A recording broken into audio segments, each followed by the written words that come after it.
ODI match 9ක් ගැහුවා. ඒ match 9ම fail. එයාගේ batting average එක තිබුණේ 9යි. හැමෝම කිව්වා මූ හරියන්නේ නැහැ. මූව එලවන්න කියලා ටීම් එකෙන් කැපුණා. සිලෙක්ටර්ස්ලා අහක බලාගත්තා.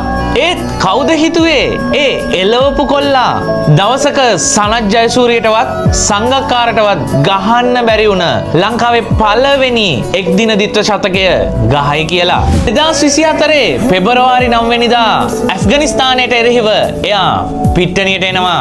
කාටවත් එයාව අවුට් කරන්න බැරි වුණා. බෝල 136යි ලකුණු 210යි.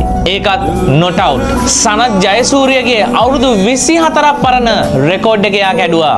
ලංකා ඉතිහාසයේ පළවෙනි එක්දින දිත්ව ශතකය සචින් රෝහිත් ගප්ටිල් ඉන්න ඩබල් සෙන්චරි ලිස්ට් එකට කළුතර මල්ලම්මගේ පුතාගේ නමත් ගියා.